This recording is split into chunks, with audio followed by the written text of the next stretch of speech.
Okay welcome friends. നമ്മൾ 2025 degree പ്രിലിംസിന്റെ question paper ആണ് solve ചെയ്യുന്നത്. അതിൽ മാത്സിലെ ക്വസ്റ്റ്യൻസ് ആണ്. അതിലെ first question, Helen is 41 years old and her daughter is 9 years old. How many years from now will Helen B 3 times as old as her daughter? അതായത് ഹെലന്റെ ഇപ്പോഴത്തെ പ്രായം പറഞ്ഞിട്ടുണ്ട്. എത്രയാ? 41 ഡോട്ടറുടെ 9 വയസ്സെന്നും പറഞ്ഞിട്ടുണ്ട്. ഇനി എത്ര വർഷങ്ങൾ കഴിഞ്ഞാലാണ് ഹെലന്റെ ഈ പ്രായം ഡോട്ടറിന്റെ പ്രായത്തേക്കാൾ 3 times ആവുന്നത്? 3 ഇരട്ടി. അതായത് ഇപ്പോൾ ഇവിടെ 9 ഇവിടെ 27 എന്ന് വരുന്ന രീതിയിൽ 9 ആയിരുന്നെങ്കിൽ, അതേപോലെ ഇനി എത്ര വർഷം കഴിയുമ്പോഴാണ് ഈ ഡോട്ടറിന്റെ പ്രായത്തിന്റെ 3 times ഹെലന്റെ പ്രായം ആകുന്നതെന്നാണ് നമ്മൾ കണ്ടുപിടിക്കേണ്ടത്. അപ്പൊ ഈ ക്വസ്റ്റ്യനിൽ ഏറ്റവും എളുപ്പം നമുക്ക് ചെയ്യാൻ പറ്റുന്ന ഓപ്ഷൻ സബ്സ്റ്റിറ്റ്യൂട്ട് ചെയ്യുന്നതാണ്. അത് ഞാൻ ആദ്യം പറയാം, എന്നിട്ട് ജനറലി ഈ ക്വസ്റ്റ്യൻ എങ്ങനെയാണ് ചെയ്യുന്നതെന്നൂടെ നിങ്ങൾക്ക് പറഞ്ഞുതരാം. അപ്പൊ ആദ്യത്തെ കണ്ടീഷൻ എടുക്കാം. അപ്പൊ 3 വർഷം കഴിഞ്ഞിട്ടാണ് ഉള്ള കണ്ടീഷൻ പറഞ്ഞത്. 3 വർഷം കഴിയുമ്പോൾ ഹെലൻ എത്ര വയസ്സാവും? 44 അല്ലെ? 41 3 കൂട്ടി 9 3 കൂട്ടിയ 12. 12 3 times ആണോ 44? അല്ല. അപ്പൊ ഇത് ഈ കണ്ടീഷൻ അല്ല. ഇനി 5 വർഷം കഴിഞ്ഞിട്ടുള്ള എടുക്കാം. 41 5 കൂട്ടിയാൽ 46, 9 5 കൂട്ടിയാൽ 14. 14 3 times ആണോ 46? അല്ല. അപ്പൊ അതും അല്ല. അടുത്ത 7 വർഷം കഴിഞ്ഞ് 41 കൂട്ടുക 48, 9 കൂട്ടുക 16. 16നെ 3 കൊണ്ട് ഗുണിക്കുന്നതാണ്. അതായത് 16ന്റെ 3 times ആണ് 48. അപ്പൊ ഇതായിരിക്കും നമ്മളുടെ കറക്റ്റ് ആൻസർ. ഇനി നമുക്ക് ജനറലി ഇത് എങ്ങനെയാണ് ചെയ്യുന്നതെന്ന് നോക്കാം. ഇപ്പൊ ഹെലന്റെ പ്രായം 41, ഡോട്ടറിന്റെ പ്രായം 9 എന്നാണ്.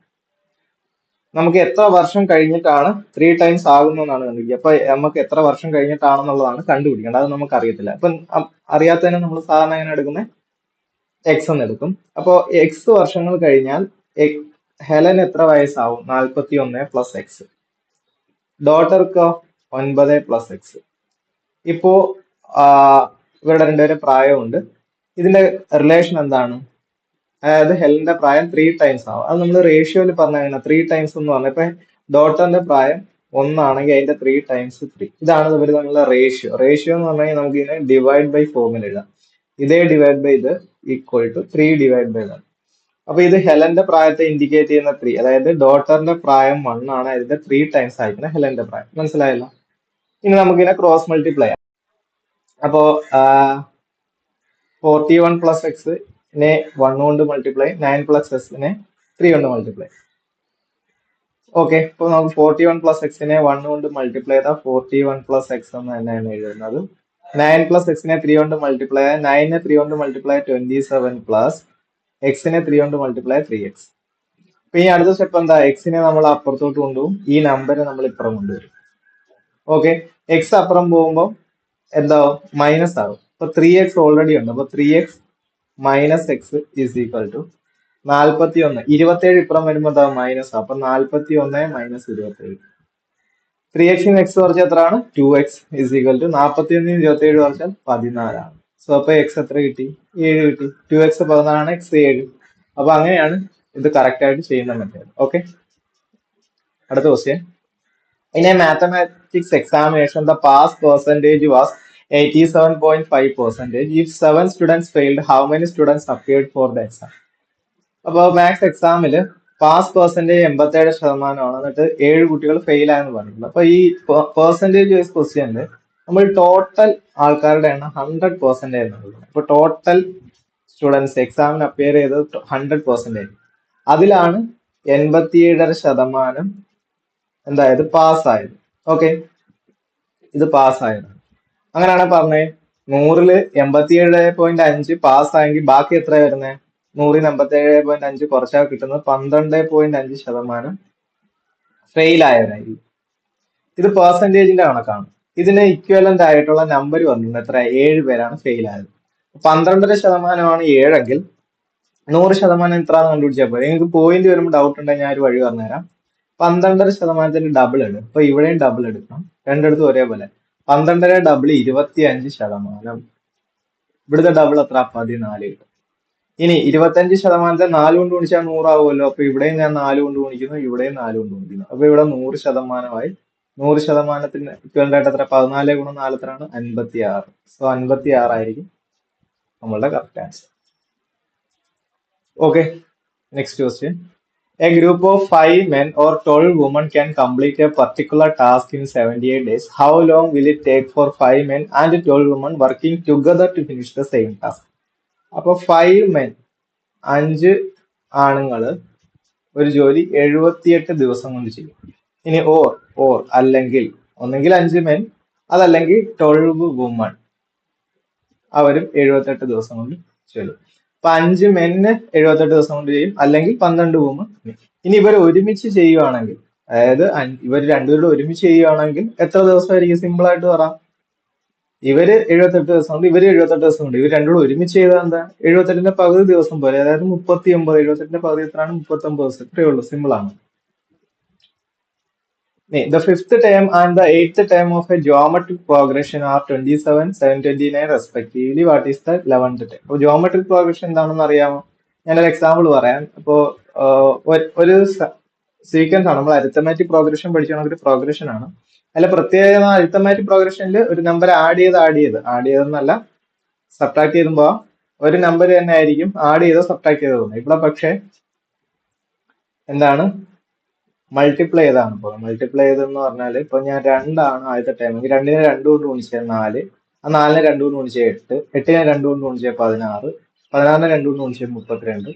അപ്പൊ ഇവിടെ ഈ ഗുണിച്ച് പോകുന്ന ആ നമ്പറിനെ നമ്മൾ കോമൺ റേഷ്യോ 6 എന്നാണ് ഇൻഡിക്കേറ്റ് ചെയ്യുന്നത്. വേറെ എക്സാമ്പിൾ ഞാൻ പറയാം. 5, അടുത്ത കോമൺ റേഷ്യോ 3 ആണെങ്കിൽ 5 ഗുണം 3 15, 15 ഗുണം 3 45, 45 ഗുണം 3 എത്ര? 135. അങ്ങനെ ആയിരിക്കും പോകുന്നത്. ഓക്കെ, അപ്പൊ ഇവിടുത്തെ കോമൺ റേഷ്യോ എത്രയാ? 3 ആണ്. മനസ്സിലായല്ലോ? അപ്പൊ നമുക്ക് ഇനി തന്നിട്ടുള്ള കോമൺ റേഷ്യോ കണ്ടുപിടിക്കണം. അപ്പോ നിങ്ങൾ ഇവിടുത്തെ ഒരു കാര്യം ശ്രദ്ധിച്ചാൽ, ഇതിനെ ഞാൻ ജനറൽ ആയിട്ട് എഴുതി കാണിക്കാം. ഫസ്റ്റ് ടൈം എ ആണെങ്കിൽ second time A into R ആയിരിക്കും, third time A into R square ആയിരിക്കും, അടുത്ത fourth time A into R raise to 4, fourth time A into R cube, അങ്ങനെ ആയിരിക്കും പോകുന്നത്. മനസ്സിലായല്ലോ? അപ്പൊ ഇവിടെ ഫിഫ്ത്ത് ടൈം പറഞ്ഞിട്ടുണ്ട്. First, second, third, fourth, fifth time. അപ്പം നമുക്ക് എങ്ങനെ കണ്ടുപിടിക്കാം? എപ്പോഴും നിങ്ങൾ നോക്കുക, തേർഡ് ടൈം എന്ന് പറഞ്ഞാൽ സ്ക്വയർ ആവുന്നത്, ഫോർത്ത് ടൈമിന് ക്യൂബ് ആണ് വന്നത്, ഫിഫ്ത്ത് ടൈമിന് അപ്പൊ റേസ് ടു 4 എന്നായിരിക്കും വരുന്നത്. അപ്പൊ a into R raise to 4 ആണ് എത്ര? 27. ഓക്കെ. ഇനി അടുത്ത എന്താ പറഞ്ഞിട്ടുണ്ട്? എയ്ത്ത് ടൈം അല്ലേ? എയ്ത്ത് ടൈം എന്ന് പറഞ്ഞാൽ a into R raise to 7 ആയിരിക്കും, അത് 720. നമുക്ക് ഈ രണ്ടെണ്ണം കൂടെ ഡിവൈഡ് ചെയ്യാം. അതായത് ഇതല്ലേ വലുത്. ഇപ്പം a r raise to 7 divide by a r raise to 4 is equal to, ഇത് രണ്ടും ഡിവൈഡ് ചെയ്യുമ്പോൾ 729/27. എയും ക്യാൻസൽ ആയി പോവല്ലോ. R raise to 4 r raise to 7 cancel ആയാൽ എന്ത് വരും? മുകളിൽ ഒരു ആർ ക്യൂബ് മാത്രം അവശേഷിക്കും. ഓക്കെ, ഇവിടെ 27ന്റെ സ്ക്വയർ അല്ലേ 729, വെച്ചാൽ ഇവിടെ 27 ആയിരിക്കും. അപ്പൊ ആർ ക്യൂബ് 27 കിട്ടി. ആറിന്റെ ക്യൂബ് 27 ആണ്. ആർ എത്രയായിരിക്കും? അതായത് ഏത് നമ്പറിന്റെ ക്യൂബാണ് 27? 3ന്റെ അല്ലേ? അപ്പൊ 6 3 എന്ന് കിട്ടി. ഇനി നമുക്ക് ഇതിൽ സബ്സ്റ്റിറ്റ്യൂട്ട് ചെയ്ത് കൊടുക്കാം. A into R raise to 4 27 എന്നുണ്ടല്ലോ. അപ്പൊ a into 3 raise to 4 is equal to 27 എന്ന് എഴുതാം. അപ്പൊ ഇതിനെ 3 റേസ് ടു 4നെ എനിക്ക് വേണം സ്പ്ലിറ്റ് ചെയ്യാം, ക്യാൻസൽ ചെയ്യാൻ വേണ്ടിയിട്ടുള്ള എളുപ്പത്തിനാണ്. 3 റേസ് ടു ക്യൂബിന്റെ 3 റേസ് ടു 1 എന്ന് എഴുതാമല്ലോ, അറിയാലോ. A raise to m into a raise to n, a raise to m plus n അല്ലേ? അപ്പൊ സ്പ്ലിറ്റ് ചെയ്തു, ഇസ് ഈക്വൽ ടു 27 എന്ന് എഴുതി. 3 ക്യൂബ് എത്ര? 27. അപ്പൊ ഇതും ക്യാൻസൽ ആവും. 3 റേസ് ടു 1 എന്നാൽ 3 തന്നെയാണ്. അപ്പൊ എ എത്ര കിട്ടി? ഇവിടെ ഒരു 1 ഉണ്ടേ. 1 ഈ 3 ഇവിടെ വരുമ്പോ എന്താ? ഇവിടെ ഗുണിച്ചിരിക്കുന്ന ഇപ്പുറമേ ഡിവിഷൻ. അപ്പൊ 1/3 എന്നാണ് ഫസ്റ്റ് ടൈം കിട്ടുന്നത്. ഫസ്റ്റ് ടൈം കിട്ടി, കോമൺ റേഷ്യോ കിട്ടി. നമുക്കിനി 11th ടൈം കാണാം. 11th ടൈം കാണുന്നത് എങ്ങനെ? എ ആർ റേസ് ടു 10 എന്നായിരിക്കും 11th ടൈം ആകുമ്പോ. എ എത്ര? 1/3 ഇൻറ്റു 3 റേസ് ടു 10. അപ്പൊ ഈ 3യും ഒരു 3യും ക്യാൻസൽ ചെയ്താൽ 3 റേസ് ടു 9 ആയിരിക്കും നമ്മുടെ ആൻസർ. പക്ഷെ ഇവിടെ 3 റേസ് ടു 9 കണ്ടുപിടിക്കാൻ നമ്മൾ ഒരുപാട് മൾട്ടിപ്ലൈ ആണ്. നമുക്കിപ്പോ ഇവിടുത്തെ ഓപ്ഷനിൽ നിന്ന് നോക്കുന്നതായിരിക്കും നല്ലത്. 3 റേസ് ടു 9, നിങ്ങൾക്ക് 3യുടെ പവറുകൾ അറിയാമെങ്കിൽ ഇതിനകത്തൊരു മെത്തേഡ് ഉണ്ട്. 3 റേസ് ടു 1 എത്ര? 3. 3 സ്ക്വയർ എത്ര? 9. 3 ക്യൂബ് എത്ര ആണ്? 27. ഞാൻ ലാസ്റ്റ് ഡിജിറ്റ് മാത്രം എഴുതുവാണ്, 7. 3 റേസ് ടു 4 എത്ര? ലാസ്റ്റ് ഡിജിറ്റ് മാത്രമാണ് ഞാൻ എഴുതുന്നത്. 7 ഗുണം 3 21ന്റെ 1. ഇതായിരുന്നു ലാസ്റ്റ് ഡിജിറ്റുകൾ. ഇനി നിങ്ങൾ 3 റേസ് ടു 5 എഴുതിയാലും ഈ 1ന്റെ എത്രയാണ്? ഇത് തന്നെ പാറ്റേൺ റിപ്പീറ്റ് ചെയ്യും. അപ്പൊ ഇത് ഈ ഒരു പാറ്റേണിലായിരിക്കും പോകുന്നത്. ആദ്യത്തെ 4 ഇത്, അടുത്ത 4 ഇത്, അപ്പൊ 4 4 8 ആയി. പിന്നെ 9ാമത്തത് വരുമ്പോ എന്തായിരിക്കും താണ്ടെ 3-യിലായിരിക്കും എൻഡ് ചെയ്യുന്നത്. അപ്പൊ നമ്മൾ 3-യിൽ എൻഡ് ചെയ്യുന്ന ഒരു നമ്പറിലേ ഉള്ളൂ. അങ്ങനെ തന്നെ ഇത് കണ്ടുപിടിക്കണം. കാര്യം അതല്ലെങ്കിൽ ഇപ്പൊ ഇവിടെ ഇപ്പൊ 3-യിലുള്ള വേറെ എല്ലാ നമ്പറും 3-യിലാണ് എൻഡ് ചെയ്യുന്നതെങ്കിൽ നിങ്ങൾക്ക് അത് ഗുണിക്കാൻ ഭയങ്കര പാടായിരിക്കും. ഓക്കെ ആണല്ലോ? ഓക്കെ, നെക്സ്റ്റ് ക്വസ്റ്റ്യൻ ഉണ്ടോ? How many times greater is 0.18 than 0.00? അതായത് ഇപ്പൊ നമ്മൾ ചോദിക്കുന്നു, അപ്പൊ 0.18 0.004-നേക്കാളും എത്ര വലുതാണെന്നാണ്. നമ്മളിപ്പോ ഞാൻ ഒരു എക്സാമ്പിൾ പറയാം. ഇപ്പൊ 15 എന്നുള്ളത് 5-നേക്കാളും എത്ര വലുതാണെന്ന് ചോദിച്ചാൽ നിങ്ങൾ എങ്ങനെയായിരിക്കും കണ്ടുപിടിക്കുന്നത്? ക്യാൻസൽ ചെയ്യില്ലേ? ഇത് ക്യാൻസൽ ചെയ്യുമ്പോൾ 3 കിട്ടും. അതായത് 5-നെ 3 കൊണ്ട് ഗുണിച്ചാലാണ് 15 കിട്ടുന്നത്. അതേപോലെ പറഞ്ഞ 0.18 0.004-നേക്കാൾ എത്ര ടൈംസ് വലുതാണെന്ന് കണ്ടുപിടിക്കാൻ എന്ത് ചെയ്യണം? ഇത് പോയിന്റ് ഉള്ളപ്പോൾ നമുക്ക് പാടാണെങ്കിൽ എന്ത് ചെയ്യണം? പോയിന്റ് മാറ്റണം. അപ്പോ ഹയസ്റ്റ് പോയിന്റ് ഉള്ളത് എവിടെയാ? പോയിന്റ് കഴിഞ്ഞ് 3 സ്ഥാനമുണ്ട്. അപ്പൊ രണ്ടിടത്ത് ഞാൻ 3 0 ഉള്ളു. അതായത് 1000 കൊണ്ട് മൾട്ടിപ്ലൈ ആണെന്ന് എഴുതും. 3 0 കൊണ്ട് മൾട്ടിപ്ലൈ ആണ്. ഓക്കെ, അപ്പൊ ഇവിടെ എന്ത് വരും? ഒരു 1000 കൊണ്ട് മൾട്ടിപ്ലൈ ആണുള്ള എളുപ്പവഴി എന്താ? പോയിന്റ് ഇങ്ങോട്ട് മാറ്റുക 3 പ്രാവശ്യം. 1 2 3. അപ്പൊ 180 എന്ന് വരും. ഇവിടെ ഇത് പോയിന്റ് മാറാൻ വേണ്ടിയാണ് നമ്മൾ അങ്ങനെ ചെയ്തത്. 4 എന്ന് വരും. ഇനി ക്യാൻസൽ ചെയ്താൽ മതി. 4 16. ബാക്കി 2 ഉണ്ട്. 2ഉം 0 ചേർന്ന് 20 ആവും. 4 20. So answer is 45. Okay. A water bottle is priced at ₹15, which includes the cost of both the bottle and water. Okay. If the water costs ₹12 more than that of bottle, what is the cost of the bottle? Okay. Water ബോട്ടിലിന് 15 രൂപയാണ് വില. അതിലെന്തൊക്കെ ബോട്ടിലിന്റെ price ഉണ്ട്. ബോട്ടിലിന് D എന്ന് ഞാൻ ചുമ്മാ എടുക്കുകയാണ്. ആ ഒരു ലെറ്റർ വെച്ച് തന്നെ എടുക്കാം. വാട്ടറിന് W ആണ് വില എന്ന് പറയുന്നത്. പക്ഷെ ഇവിടെ നമുക്ക് രണ്ട് വേരിയബിൾ നമുക്ക് അതിനെ കമ്പയർ ചെയ്യണം. If the water cost ₹12 more than that of the ബോട്ടിൽ. അപ്പൊ ബോട്ടിലിനേക്കാളും ശ്രദ്ധിക്കണം. ഇഫ് ദ വാട്ടർ കോസ്റ്റ്, വാട്ടറിന് ബോട്ടിലിനേക്കാളും 12 രൂപയാണ് കൂടുതൽ. അപ്പൊ ഞാൻ ബോട്ടിലിന്റെ പ്രൈസ് എക്സ് എന്ന് എടുത്തു കഴിഞ്ഞാൽ വാട്ടറിന്റെ പ്രൈസ് എത്ര ആയിരിക്കും? പറഞ്ഞേ. വാട്ടറിന് എത്ര? 12 രൂപ കൂടുതലല്ലേ? എക്സിനേക്കാൾ 12 കൂടുതൽ വെച്ചാൽ എക്സ് പ്ലസ് 12. അപ്പൊ ഇതിന്റെ ടോട്ടൽ പ്രൈസ് എന്ന് പറഞ്ഞാൽ ഇവര് പരസ്പരം, അതായത് ടോട്ടൽ ആഡ് ചെയ്യാല്ലോ. മൊത്തത്തിൽ ആഡ് ചെയ്യുമ്പോൾ എത്ര എനിക്ക് കിട്ടേണ്ടത്? 15 രൂപയാണ് അല്ലെ? വാട്ടറിന്റെ പ്രൈസ് ഇത്, ബോട്ടിലിന്റെ പ്രൈസ് ഇത്, രണ്ടും കൂടെ ആഡ് ചെയ്താൽ 15 കിട്ടും. എക്സ് ആഡ് ചെയ്താൽ 2x. ഈ 12 അങ്ങ് അപ്പുറം കൊണ്ടുപോകാം. 12 അപ്പുറം വരുമ്പോ എന്താ? 15 മൈനസ് 12 ആണ്. 15-ന് 12 കുറച്ചാൽ എത്ര? 3 ആണല്ലോ. 2x 3 ആണ്. എക്സ് എത്ര ആയിരിക്കും? 3/2. 3/2 എന്ന് പറഞ്ഞാൽ 3-ന്റെ പാതി. 3-ന്റെ പാതി എത്ര? 1.5. 1.50. അതായിരിക്കും നമ്മളുടെ ആൻസർ. ഓക്കെ ആണല്ലോ? John lent ₹6 lakhs to Sony for 3 years at the compound interest rate of 5% per annum. What amount will John receive after 3 years? Okay. Compound interest എന്നുള്ള ക്വസ്റ്റ്യൻ ആണ്. കോമ്പൗണ്ട് ഇൻട്രസ്റ്റ് നിങ്ങൾക്ക് ഇക്വേഷൻ അറിയാതിരിക്കുക. Amount is equal to principal into 1 + r/100 എന്നൊക്കെ. അത് വെച്ച് നമുക്ക് ചെയ്യാം. ഞാൻ ഇതിനൊരു എളുപ്പ വഴി പറഞ്ഞുതരാം. ശ്രദ്ധിക്കുക. അപ്പൊ 6 ലക്ഷമാണ്. 10, 100, 1000, 15 ലക്ഷം. ഒക്കെ ഇത് 3 വർഷത്തേക്ക്. അപ്പൊ 3 വർഷമായിട്ട് ഞാനിങ്ങനെ ഡിവൈഡ് ചെയ്യാണ്. ഇത് ഫസ്റ്റ് ഇയർ, ഇത് സെക്കൻഡ് ഇയർ, ഇത് തേർഡ് ഇയർ. ഈ ഒരു മെത്തേഡ് നിങ്ങൾ പഠിക്കാമെങ്കിൽ നിങ്ങൾക്ക് ഇപ്പൊ 2ാമത്തെ വർഷത്തെ മാത്രം പലിശ, 3ാമത്തെ വർഷം പലിശ എല്ലാം ചോദിച്ചാൽ കണ്ടുപിടിക്കാം. ട്രീ മെത്തേഡ് എന്നാണ് ഞാൻ പറയുന്നത്. എളുപ്പമാണ്. നിങ്ങളിപ്പോ പാസ്കൽസ് ട്രയാങ്കിൾ ഒക്കെ ചെയ്യത്തില്ലേ നിങ്ങളിപ്പം? പല യൂട്യൂബിൽ നിങ്ങൾ കാണുന്ന 1 1 1 2 1 1 3 3 1 സെയിം. ഇത് രണ്ടും സെയിം തന്നെയാണ്. ഇത് നിങ്ങൾക്ക് കുറച്ചുകൂടെ മനസ്സിലാകാൻ എളുപ്പമായിരിക്കും. നിങ്ങൾ ശ്രദ്ധിക്കാം. അപ്പൊ 6 ലക്ഷം രൂപ 5% പലിശ നിരക്ക്.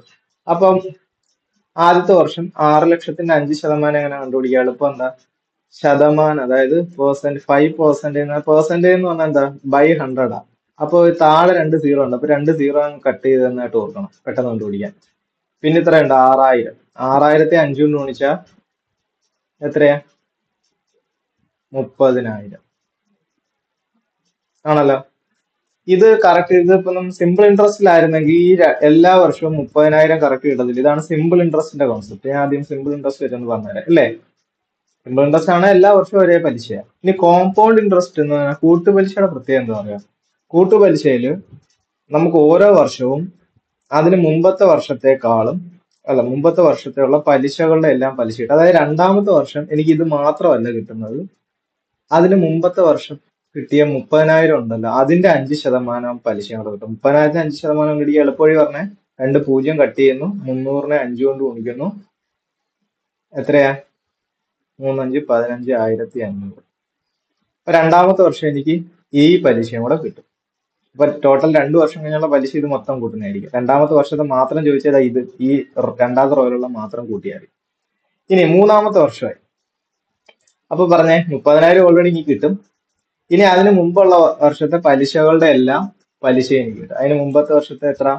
30,000. 30,000ത്തിന്റെ 5% ഓൾറെഡി കണ്ടുപിടിച്ച് വെച്ചിട്ടുണ്ട്, 1500.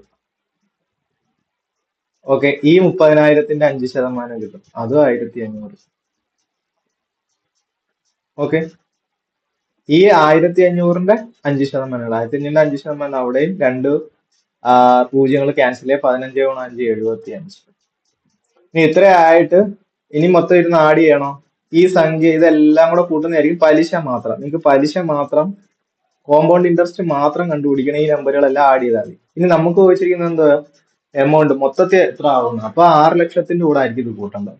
ഇനി ഇതെല്ലാം ഇരുന്ന് ആഡ് ചെയ്യേണ്ട ആവശ്യമുണ്ടോ? ഓപ്ഷനിൽ നോക്കിയ 5ൽ അവസാനം ഒരു സംഖ്യയേ ഉള്ളൂ. ഇതെല്ലാം കൂടെ കൂട്ടുമ്പോൾ എന്തായാലും 5ൽ അവസാനം ഈ സംഖ്യയല്ലേ കിട്ടും. അപ്പൊ ഇത് തന്നെ ആയിരിക്കും. അതല്ല നിങ്ങൾക്ക് ആഡ് ചെയ്യണമെങ്കിൽ 30,000 3 പ്രാവശ്യം ആയെങ്കിൽ 90,000 വരും അല്ലേ? 1500 3 പ്രാവശ്യം ആകുമ്പോ എത്ര ആവും? 4,500. പിന്നെ ഒരു 75. അപ്പൊ 94,575. ഓൾറെഡി 6 ലക്ഷം ഉണ്ട്. ഇപ്പൊ 94,575. 6,94,575. ഓക്കെ ആണല്ലോ. അപ്പൊ ഈ മെത്തേഡ്, ഫ്രീ മെത്തേഡ് ഒന്ന് ഓർത്ത് വെച്ചിരിക്കുക. What is the profit percentage when half the quantity of an article sold at double the price? അതായത് PSC റിമൂവ് ചെയ്ത ക്വസ്റ്റ്യൻ ആണ്. ഇത് ചെറിയൊരു മിസ്റ്റേക്ക് കൊണ്ടാണെന്ന് തോന്നുന്നു മാറ്റിയത്. കാര്യം, what is the profit percentage half the quantity of an article sold at double the price? ഇത് പ്രൈസ് എന്ന് പറഞ്ഞാൽ ചിലപ്പോൾ നമുക്ക് സെല്ലിംഗ് പ്രൈസ് ആണോ കോസ്റ്റ് പ്രൈസ് ആണോ ഡൗട്ട് വരാം, അതുകൊണ്ടാണ്. പക്ഷെ ഒരു ഉദ്ദേശിച്ചത് കോസ്റ്റ് പ്രൈസ് ആണ്, അത് വെച്ച് വേണം ചെയ്യാം. പക്ഷെ അതൊരു കൺഫ്യൂഷൻ ഉണ്ടാകുന്നല്ലേ, അതുകൊണ്ടാണ് ഒഴിവാക്കിയത്. അപ്പൊ നമുക്ക് ഇവിടെ കോസ്റ്റ് പ്രൈസ് ആണ് ഉദ്ദേശിച്ചിരുന്നെങ്കിൽ എങ്ങനെ ചെയ്യുമെന്ന് നോക്കാം. നിങ്ങൾ കരുത്, ഇപ്പൊ നിങ്ങൾ 100 ഗ്രാം സാധനം വാങ്ങാം. 100 ഗ്രാം സാധനത്തിന് 100 രൂപയാണെന്ന് കരുതും. എന്നുവെച്ചാൽ ഓരോ ഗ്രാമിന് ഓരോ രൂപ. അങ്ങനെയാണെങ്കിൽ നിങ്ങൾക്ക് 50 ഗ്രാമിന് എത്ര ആകത്തുള്ളൂ? 50 രൂപയല്ലേ ആകത്തുള്ളൂ. ഓക്കെ ആണല്ലോ. നിങ്ങൾ ഇനി എന്താ ചെയ്യുന്നത്? ഈ 100 ഗ്രാം വാങ്ങിയിട്ട് അതിന്റെ പകുതി, അതായത് 50 ഗ്രാം ആണ് ഇനി നിങ്ങൾക്ക് വിൽക്കാൻ പോകുന്നത്. എത്ര? ഈ കോസ്റ്റ് പ്രൈസിന്റെ ഡബിൾ വിലയ്ക്ക്. അപ്പൊ വെച്ചാൽ 50 രൂപയുടെ സാധനം, അതായത് 50 ഗ്രാം സാധനത്തിന് 50 രൂപ ആകത്തുള്ളൂ. അത് നിങ്ങൾ ഡബിൾ 200 രൂപയ്ക്ക് വിൽക്കുകയാണ്. 50 രൂപയുടെ സാധനം 200 രൂപയ്ക്കാണ് വിൽക്കുന്നതെങ്കിൽ നിങ്ങൾക്ക് എത്ര രൂപയായിരിക്കും ലാഭം? പറഞ്ഞേ, 150 രൂപയല്ലേ ലാഭം. അപ്പൊ ഇനി അതിനെ പെർസെന്റേജിലാക്കാൻ, 50 രൂപയുടെ സാധനം 150 രൂപ ലാഭത്തിൽ വിറ്റു എങ്കിൽ 100ന് എത്ര? അതാണ് പെർസെന്റേജ്. ഒന്നുകൂടെ ഞാൻ പറയുന്ന രീതിയിൽ തന്നെ പഠിച്ചത്. 50 രൂപയുടെ സാധനം 150 രൂപയ്ക്ക് വിൽക്കുന്നു. 50 രൂപയുടെ 150, അതായത് 50ൽ 150 എങ്കിൽ എന്നുള്ള ഇൻറ്റു 100ന് എത്ര? ഇതാണ് പെർസെന്റേജ്. ക്യാൻസൽ ചെയ്യുന്നു, 3 കിട്ടുന്നു, 300% ആയിരിക്കും. ഇങ്ങനെ ആയിരുന്നു ഈ ക്വസ്റ്റ്യൻ. ഇത് റിമൂവ് ചെയ്ത ക്വസ്റ്റ്യൻ ആണ്. Okay, next question. The average age of a group of 9 retired person is 64. When one member leaves the group, the average age drops to 62. What is the age of one person left? Okay, അതായത് 9 പേരുണ്ട്. അവരുടെ average 64ആണ്. ഒരാളുടെ പോയി, അപ്പൊ 8 പേര്, average 62. അപ്പോൾ നിങ്ങൾക്ക് ഞാനൊരു മെത്തേഡ് പറഞ്ഞുതരാം. ഈക്വൽ ഡിസ്ട്രിബ്യൂഷൻ മെത്തേഡ് എന്നും സ്റ്റാൻഡേർഡ് ഡീവിയേഷൻ മെത്തേഡ് എന്നൊക്കെ പറയും. അപ്പൊ ഞാൻ പറയാ, ഒരു എക്സാമ്പിൾ ഞാൻ പറഞ്ഞു. ഇപ്പൊ 3 നമ്പർ ഉണ്ട്. 3 നമ്പറിന്റെ ആവറേജ് 10 ആണെന്ന് ഞാൻ പറയാമെന്നുള്ളത്. അപ്പൊ 3 നമ്പറിന്റെ ആവറേജ് 10 ആണ്. അതിന്റെ ടോട്ടൽ സം എത്ര വരും? 30 വരുമോ നമുക്കറിയാല്ലേ. ഇപ്പൊ ഞാൻ ഈ 3 നമ്പറുകളെ 10 10 10 എന്ന് എടുക്കുക. അപ്പൊ അങ്ങനെ അസ്യൂം ചെയ്യാൻ പറ്റും, അങ്ങനെ തന്നെ ആവണമെന്നില്ല. ഇപ്പൊ 15 15 10 5 അങ്ങനെ വരാം. ടോട്ടൽ സം 30 വരണമെന്നില്ല. ഇപ്പൊ ഇവിടെ ഞാൻ എല്ലാം ഈക്വൽ ആയിട്ട് എടുക്കുക. ഇനി ഇതിന്റെ കൂടെ ഞാൻ വേറൊരു നമ്പറുടെ ആഡ് ചെയ്യാന്നായിരുന്നു, അത് ഞാൻ എത്ര പറയുന്നില്ല. പക്ഷെ ആഡ് ചെയ്തതിന് ശേഷം ഇതിന്റെ ആവറേജ് 2 കൂടിയെന്ന് പറയാം. അപ്പൊ ആ നമ്പർ എത്ര നിങ്ങൾ കണ്ടുപിടിക്കും. അപ്പോ നെക്സ്റ്റ് ഒരു നമ്പർ ഞാൻ ആഡ് ചെയ്യുന്നു. അപ്പൊ ആവറേജ് 2 കൂടുന്നു എന്ന് വെച്ചാൽ ആവറേജ് 12 ആവുന്നു. അപ്പൊ എങ്ങനെ നമ്മളത് ചെയ്യുന്നു? നമ്മളിപ്പോ എല്ലാം 10 10 തന്നെ. ഇവിടെ വന്ന ആള് 10 ആയിരുന്നുവെങ്കിൽ ആവറേജ് മാറ്റം എന്തെങ്കിലും വരുമോ? ഇല്ല. അപ്പൊ ഇയാള് വന്നതിന് ശേഷം ആവറേജ് 2 കൂടിയെന്ന് പറഞ്ഞാൽ എല്ലാവർക്കും 2 കൂടിയെന്ന് വരും അല്ലെ? അത് ഇവിടുന്ന് 2 കൂടും, ഇവിടെ 2 കൂടും, ഇവിടെ 2 കൂടും, ഇവിടെ 2 കൂടും. മൊത്തത്തിൽ എത്ര കൂടി? 8 കൂടി. ആ മാറ്റം വന്നത് എന്തുകൊണ്ടാ? ഇയാൾ വന്നതുകൊണ്ടാണ്. അപ്പൊ ആ മാറ്റം ഇയാള് തന്നെ ആയിരിക്കും കൊണ്ടുവരേണ്ടത്. അപ്പൊ ഇയാളുടെ അത് കറക്റ്റ് 18 ആയിരിക്കും, 10 ആയിരിക്കും, അതിൽ 18 ആയിരിക്കും.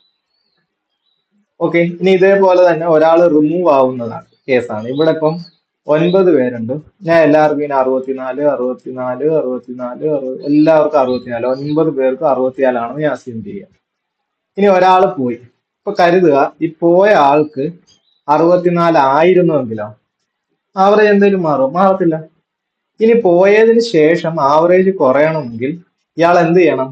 എല്ലാവരുടെയും കയ്യിൽ നിന്ന് എത്രയാണോ കുറവ് അത് വാങ്ങിക്കൊണ്ട് പോകണം. അതായത് ഇവിടുന്ന് 2 കുറഞ്ഞു അല്ലെ, എല്ലാവർക്കും 2 വീതം കുറഞ്ഞു. ഇവിടുന്ന് 2 കുറയും, ഇവിടുന്ന് 2. ബാക്കി എത്ര പേരുണ്ട്? ബാക്കി 8 പേരുടെ കയ്യിൽ നിന്ന് 2 എണ്ണം വീതം വാങ്ങണം. അപ്പൊ 64 പോയിരുന്നതെങ്കിൽ കുഴപ്പമില്ലായിരുന്നു. അപ്പൊ അയാൾ പോയതിന് ശേഷം എല്ലാവർക്കും കുറയണമെങ്കിൽ എല്ലാവരെയും കയ്യിൽ നിന്ന് അയാൾ എത്ര വീതം വാങ്ങണം? 2 വീതം വാങ്ങണം. അപ്പൊ നമുക്ക് എത്ര കിട്ടും? 8 ഗുണം 2 16 നമുക്ക് കിട്ടുന്നത്. എത്രയാണ്? 64. 8 ഗുണം 2 16. അപ്പൊ എല്ലാവർക്കും 2 വീതം കുറഞ്ഞല്ലോ. അപ്പൊ അയാൾ 16 കൂടെ എക്സ്ട്രാ കൊണ്ടുപോയാലേ, അപ്പൊ 64 അയാൾ കൊണ്ടുപോയത്, 16 കൂടെ എക്സ്ട്രാ കൊണ്ടുപോയി. വെറുതെ 67 16 കൂട്ടിയ എത്ര ആയിരിക്കും? 80 ആയിരിക്കും answer. Okay, answer 80. What is the minimum number of square tiles required to completely cover a rectangular floor of measuring 5.25 meter by 5.10 meter? Okay, last question ആണ്. അപ്പൊ മീറ്റർ, ഇപ്പൊ ഞാൻ ഇങ്ങനെ നമ്പർ പെർഫെക്റ്റ് നമ്പർ ആക്കാം. 525 510. നിങ്ങൾക്ക് ഇതിന്റെ what is minimum square tile ആക്കണം. അതായത് ഇതിന്റെ ടോട്ടൽ ഏരിയയും ആ സ്ക്വയർ ടൈലുകൾ എത്ര എണ്ണം വേണം അതിന്റെ ടോട്ടൽ ഏരിയ ഈക്വൽ ആണെന്നുള്ള ഐഡിയ ആണ് നമ്മൾ എടുക്കാൻ പോകുന്നത്. അതിന് നമ്മൾ ഇതിനെ ഫാക്ടേഴ്സ് ആക്കണം, പ്രൈം ഫാക്ടറൈസേഷൻ. അതായത് നമ്മൾ ഇതിനെ ഇങ്ങനെ ഡിവൈഡ് ചെയ്യത്തില്ലേ. അപ്പൊ ഇതുകൊണ്ട് 2 കൊണ്ട് ഡിവൈഡ് ചെയ്യുന്ന നമ്പർ അല്ല. അപ്പൊ നിങ്ങൾക്ക് വേണമെങ്കിൽ ആദ്യമേ ഇങ്ങനെ 5 വെച്ച് എല്ലാം ചെയ്ത് നോക്കാം. ഞാൻ അങ്ങനെ ചെയ്യാതെ തന്നെ ഞാൻ പറയാം. അതായത് 5ന്റെ മൾട്ടിപ്പിൾ ആണ്. അപ്പൊ ഞാൻ 5ന്റെ ക്യൂബ് 125 4 ആവുമ്പോഴത്തേക്കും 500 ആവത്തുള്ളൂ. 5 സ്ക്വയർ 25. 5 സ്ക്വയർ എടുത്തു കഴിഞ്ഞാൽ 25 ആണത്. 25നെ എത്ര കൊണ്ട് ഗുണിച്ചാലാണ് 525 വരുന്നത്? ഇവിടെ നിങ്ങൾ 25ന്റെ ഓർത്ത് 25നെ 4 കൊണ്ട് ഗുണിക്കുമ്പോൾ എപ്പോഴും 100 ആയിരിക്കുമല്ലോ. അപ്പൊ 25നെ 500 കിട്ടണമെങ്കിൽ എത്ര കൊണ്ട് ഗുണിക്കും? 25നെ 20 കൊണ്ട് ഗുണിക്കണം. പിന്നെ വരുന്നത് അപ്പൊ 25 ഗുണം 21 ആയിരിക്കും. ഇതിനെ ഒന്നുകൂടെ സ്പ്ലിറ്റ് ചെയ്യാം. 5 സ്ക്വയർ ഇൻറ്റു 3 ഇൻറ്റു 7. ഓക്കെ ആണല്ലോ. ഇപ്പൊ ദാണ്ട് പ്രൈം ഫാക്ടേഴ്സ് ആയി. ഇനി 510 ഇതാണ് 2 കൊണ്ട് പറ്റുന്നതാണ്. അപ്പൊ 2 ഇൻറ്റു ഇതിനെ വീണ്ടും 510ന്റെ പകുതി എത്ര തന്നെ? 255. അപ്പൊ ഇതിനെ നമുക്ക് വീണ്ടും ചെയ്യാം. ഇവിടെ 51 ഗുണം 5 അല്ലേ? 5 ഓക്കെ. 51. അപ്പൊ ഇതിനെ ഒന്ന് ഞാൻ എടുത്തെഴുതാണ്. 51നെ നമുക്ക് 3 കൊണ്ട് ക്യാൻസൽ ചെയ്താൽ എത്ര? 17 ഗുണം 3 ആണ്. എത്ര? 17 ഗുണം 3 അല്ല 59. അപ്പൊ 3 ഗുണം 17 20 30 50. ഓക്കെ. അപ്പൊ 2 ഇൻറ്റു 3 ഇൻറ്റു 5 ഇൻറ്റു 17. നിങ്ങൾക്ക് ഇതിനെ ഇങ്ങനെ ഡിവൈഡ് ചെയ്തത് അതാണ് എളുപ്പത്തിൽ നിങ്ങൾക്ക് പറ്റുന്നതെങ്കിൽ അങ്ങനെ ചെയ്യാം. ഇനി ഇതിന്റെ HCF കണ്ടുപിടിക്കണം, ഹയസ്റ്റ് കോമൺ ഫാക്ടർ. അതായത് കോമൺ ആയിട്ടുള്ളവരെ മാത്രം എടുത്താൽ 3 കോമൺ ആണ് എടുത്തത്, 5 കോമൺ ആണ്. 5ന്റെ കോമൺ ആയിട്ടുള്ള ഏറ്റവും കുറഞ്ഞ പറഞ്ഞു. അപ്പൊ ഇവിടുത്തെ HCF നമുക്ക് കിട്ടുന്നത് 15 ആണ്. HCF 15 ആണെങ്കിൽ ആ നമ്മൾ ഇടുന്ന ടൈലിന്റെ ഒരു വശം സ്ക്വയർ ടൈലിന്റെ ഒരു വശം 15 ആയിരിക്കും. അപ്പൊ അതിന്റെ ഏരിയ 15 ഗുണം 15 225 ആയിരിക്കും ഒരു സ്ക്വയർ ടൈലിന്റെ ഏരിയ. ഇനി ഇതേ കണക്ക് എത്ര എണ്ണം ഉണ്ടെന്നാ എത്ര എണ്ണം നമുക്കറിയില്ല. n × 225 ആയിരിക്കും എത്രയെന്ന് പറയുന്നത് 525 ഗുണം 510 എന്ന് പറയുന്നത്. ഇനി ക്യാൻസൽ 25 കൊണ്ട് ക്യാൻസൽ ഞാൻ മുമ്പേ പറഞ്ഞാണ് 25 4 പ്രാവശ്യം ആകുമ്പോൾ 100ആയി, 8 പ്രാവശ്യം ആകുമ്പോൾ 200ആയി, പിന്നെ 9 പ്രാവശ്യം ആകുമ്പോൾ 225. ഇവിടെ 525 നമ്മൾ ഓൾറെഡി ചെയ്തതാണല്ലോ. 25 എത്ര കൊണ്ട് ഗുണിച്ചാലോ 21 കൊണ്ട് ഗുണിക്കുന്നത്. ഇനി 3 കൊണ്ട് ക്യാൻസൽ ചെയ്യും. 3 3 9 3 7 21. ഇനി 3 510 കൂടെ ക്യാൻസൽ ചെയ്യും. ഒരു 3 3 21 7 പ്രാവശ്യം 0. 17 ഗുണം 7 അതായത് 17 7 കൊണ്ട് ഗുണിച്ചിട്ട് 0 കൊടുത്താൽ മതി. 17 7 കൊണ്ട് ഗുണിച്ച് എളുപ്പം ഞാൻ പറഞ്ഞുതരാം. 10 7 കൊണ്ട് ഗുണി 70, 7 7 കൊണ്ട് ഗുണി 49, പിന്നെ ഒരു 0 കൊടുത്താൽ മതി. 70 49 കൂടെ കൂട്ടിയാൽ 7 119 കഴിഞ്ഞിട്ട് ഒരു 0. ഇതായിരിക്കും നമ്മുടെ ആൻസർ. ഓക്കെ, അപ്പം പറഞ്ഞ മെത്തേഡുകളൊക്കെ മനസ്സിലായാലും ഒന്നുകൂടെ ഒന്ന് പോസ് ചെയ്തിട്ട് ഒന്നുകൂടെ ഒന്ന് കണ്ടു നോക്കിയാൽ നിങ്ങൾക്ക് മനസ്സിലാവും. അപ്പൊ അടുത്ത ക്ലാസ്സിൽ അടുത്ത phase 2 ക്വസ്റ്റ്യൻസ് അതേപോലെ 2024 ബാക്കി എല്ലാ ക്വസ്റ്റ്യൻസും നമ്മൾ ചെയ്യുന്നതായിരിക്കും. മെന്റൽ എബിലിറ്റി അതായത് റീസണിങ്ങിലെ ക്വസ്റ്റ്യൻസും ചെയ്യുന്നതായിരിക്കും. ഓക്കെ, ദെൻ നെക്സ്റ്റ് വീഡിയോയിൽ കാണാം. Thank you.